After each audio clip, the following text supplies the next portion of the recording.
성경책 신약성경 250페이지입니다. 로마서 8장 31절부터 39절 말씀 교독하겠습니다. 제가 먼저 31절 읽겠습니다. 그런즉 이 일에 대하여 우리가 무슨 말을 하리요? 만일 하나님이 우리를 위하시면 누가 우리를 대적하리요?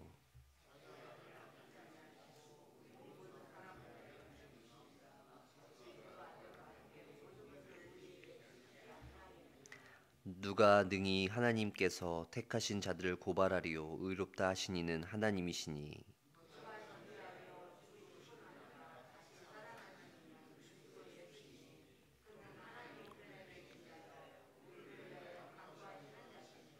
누가 우리를 그리스도의 사랑에서 끊으리요? 환난이나 곤고나 박해나 기근이나 적신이나 위험이나 칼이랴.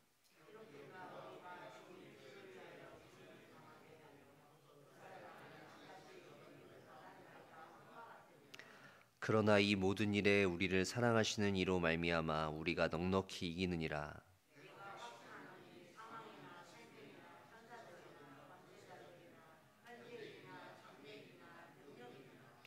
함께 읽겠습니다. 높음이나 깊음이나 다른 어떤 피조물이라도 우리 주 예수 하나님의 사랑에서 끊을 수 없으리라. 아멘. 예, 바울 사도는 오늘 본문에서 크게 두 부분으로 나눠서 그 성도인 우리들을 향한 하나님의 사랑에 대해서 엄청난 확신을 가지고 말하고 있습니다. 첫 번째는 31절부터 34절이에요. 하나님의 사랑에 대한 근거와 이유가 기록되어져 있고요. 두 번째는 35절부터 39절입니다. 하나님의 사랑에 대한 바울의 확신과 찬양이 그 내용이죠. 오늘은 이 두 부분인데요. 먼저 38절부터 39절 한번 보세요. 내가 확신하노니 사망이나 생명이나 전사들이나 권세자들이나 현재일이나 장래일이나 능력이나 높음이나 깊음이나 다른 어떤 피조물이라도 우리 주 그리스도 예수 안에 있는 하나님의 사랑에서 끊을 수 없으리라. 지금 바울의 확신이 나타나고 있죠. 내가 확신하노니라고 말하고 있는 거예요. 하나님의 사랑에서 끊을 수 없다라는 거죠. 하나님께서 그의 아들을 내어주셨어요. 그리고 우리를 자녀로 삼아주시면서 그 사랑, 하나님의 그 사랑, 거기에 대한 확신을 바울이 계속해서 강조하고 있는데요. 그 어떤 피조물도 우리를 하나님의 사랑에서 끊을 수 없다라고 말하고 있어요. 바울이 이토록 하나님의 사랑에 대해서 확신하면서 강조하고 있는 이런 모습을 보면 좀 비현실적이지 않나라고 생각이 되어져요. 왜냐하면 바울과 같이 사도잖아요. 그러니까 바울과 같이 막 믿음이 견고한 이런 사람들이야 좀 그렇게 확신할 수 있지만 그냥 평범한 우리 같은 성도들은 사실 이렇게 확신할 수 있을까라는 생각이 들었어요. 바울처럼 확신한다라는 게 과연 우리에게도 가능한가라는 생각이 들었다는 것이죠. 35절 말씀도 한번 보세요.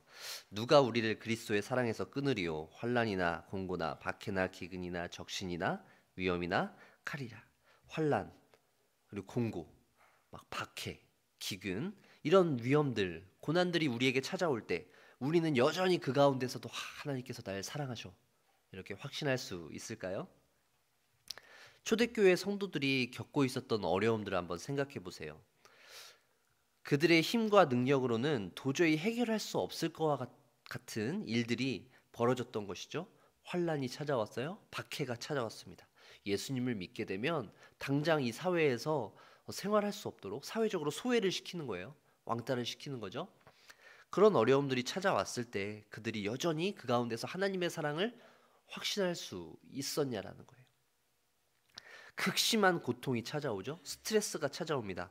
그래서 육체와 마음에 커다란 질병이 나타나기도 하죠. 믿음을 지키며 살고 싶어요. 예수님을 그리스도로 고백하고 그 십자가만을 붙들고 살아가고 싶죠. 하지만 세상 가운데 살아갈 때 세상의 방식과 그 세상의 가치관에 가로막힌다면 뜻대로 할 수 없다라는 거죠. 그럴 때 우리 가운데 오는 어떤 불안함, 걱정 이런 것들이 성도들을 힘들게 만든다는 거예요. 이런 상황 속에서 우리는 바울 사도가 말하고 있는 이 하나님에 대한 사랑, 대해서 확신을 가질 수 있냐라는 것이 오늘 본문에서 우리가 붙잡아야 할 내용입니다. 여러분들은 그 사랑을 붙잡고 계실 확신을 붙잡고 계실 자신이 있으신지 한번 생각해 보셔요.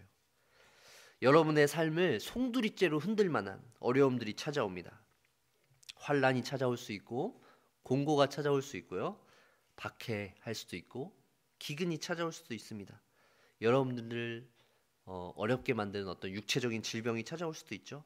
막 수치스럽게 살아갈 수밖에 없는 그 상황이 찾아올 때 우리는 하나님을 향해서 두 손을 들고 찬양하며 그래도 하나님께서 나를 사랑하시는구나 라고 확신할 수 있어야 한다는 것이죠.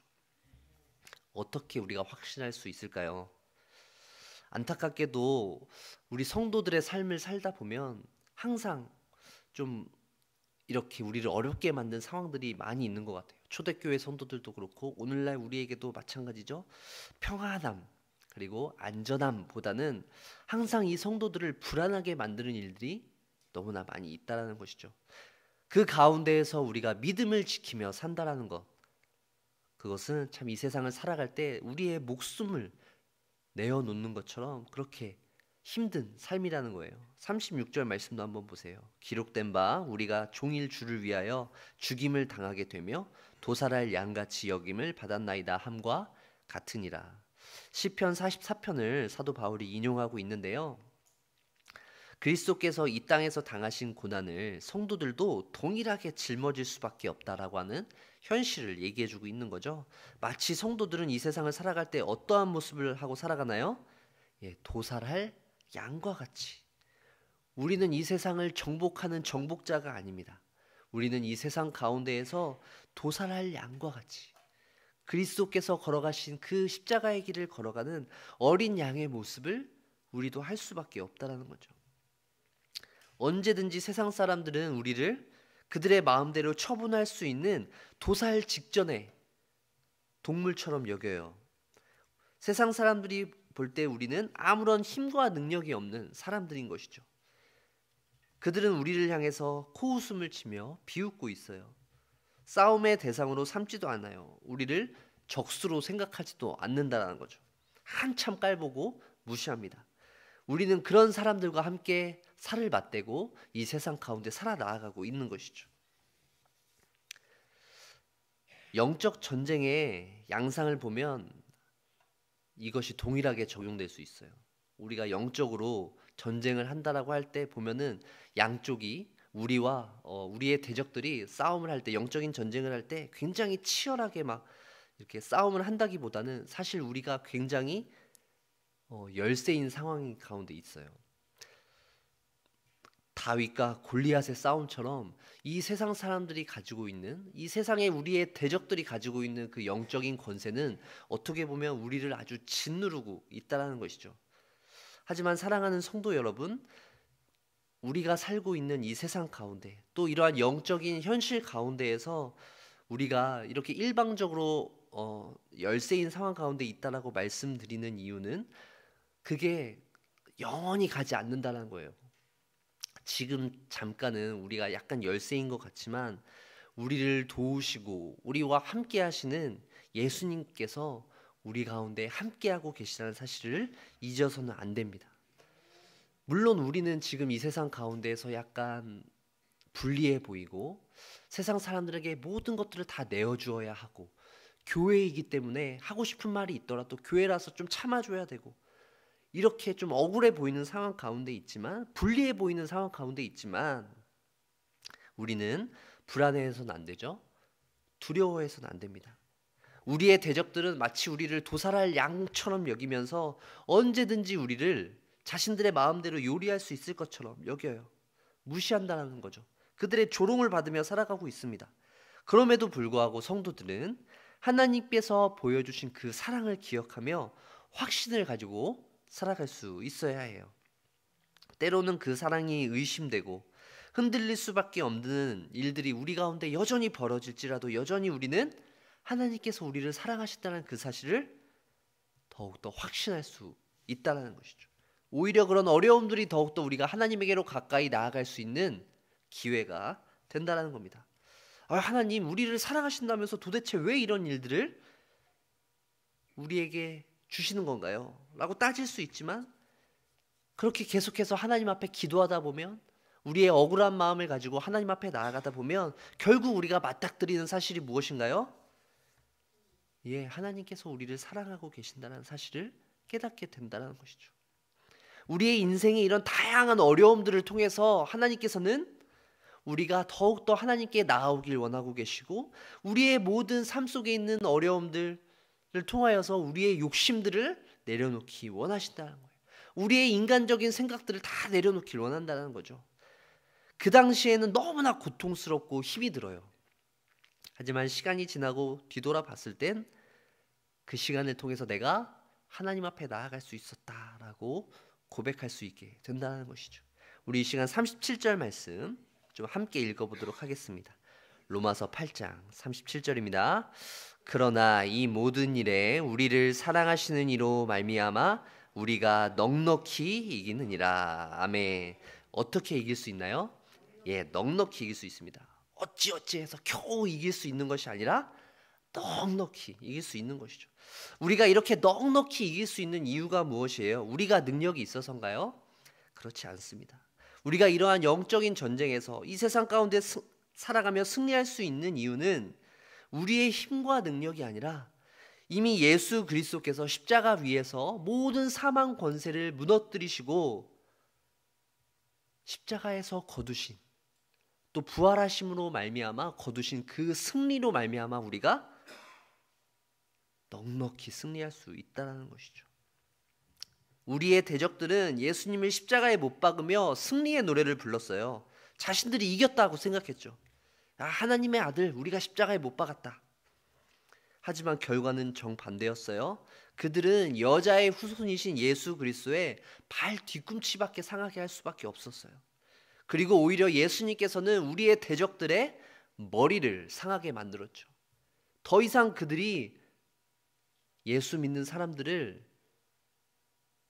괴롭힐 수 없도록 우리의 생명을 그들이 좌지할 수 없을 정도로 우리의 몸은 죽일 수 있지만 우리의 영혼은 빼앗을 수 없도록 만드셨다는 것이죠.